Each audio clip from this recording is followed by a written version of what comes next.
Humanity has been addicted to neglecting and ignoring its own heart because it was trained to do that. But what happens in that programming? What happens in that programming is when you decide one day to wake up from that dream where you stop lying to your heart and you stop lying to yourself and you start telling yourself the truth about what your heart is telling you the truth about, oh man, you start to live a life of freedom. You unplug from this matrix of enslavement and you step into a light that can guide you to your greatest happiness in this lifetime. It's very important to understand that we are unraveling so much unconscious trauma that would have you dismiss the voice of your heart when your voice of your heart is everything. So what Mother Mary is saying in this passage on these pages in 176 and 177 is like, you've got to practice your listening to your heart on every single decision.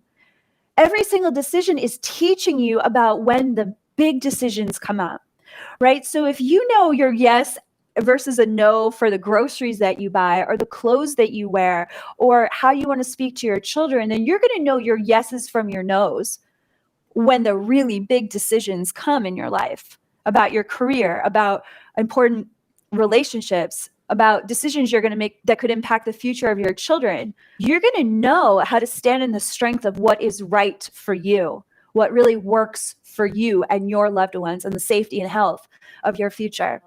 It's like when you know a person so well that when they do something that's completely different than they've never done before, you really notice it because you're like, wow, you've never done that before. And I've known you for 10 years.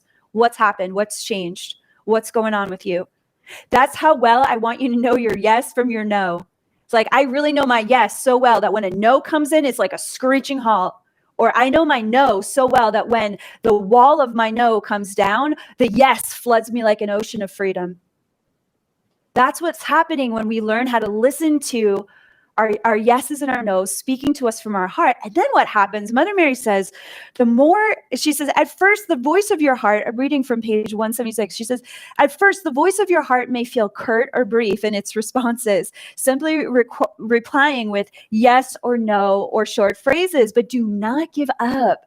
These brief answers will saturate your mind and body with startling truths that inspire your curiosity to engage further. By practicing the quieting of your mind and sincerely asking your heart questions, you will increasingly hear the voice of your heart speaking with greater regularity, ease, and detail. Your heart's voice grows in confidence as it is assured that you are actively listening for its responses. Further, your heart will reveal greater detail as you practice appreciating and giving thanks for every response that you receive. Your appreciation creates a sanctuary for this important self-dialogue to flourish.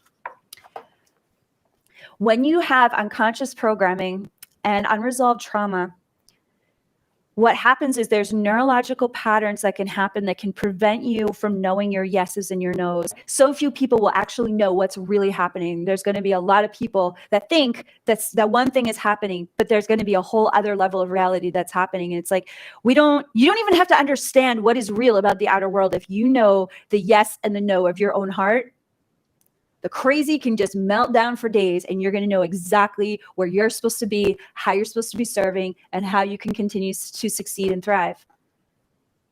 We've got to unravel the neurological patterning that we've built up throughout an entire life of living on a planet that is programmed to people please, that is programmed to give away our power to codependency, that is programmed to addiction, right? That is programmed to a paycheck. It's just like, who's paying?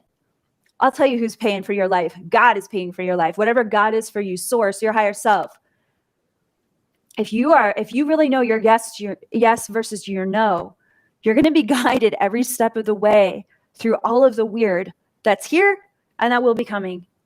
Further, you're going to be guided in how your light, your heart, your purpose, your angelic mission is a part of this greater family of light that we're all connected to, millions of souls on this planet, and we're all here to co-create together.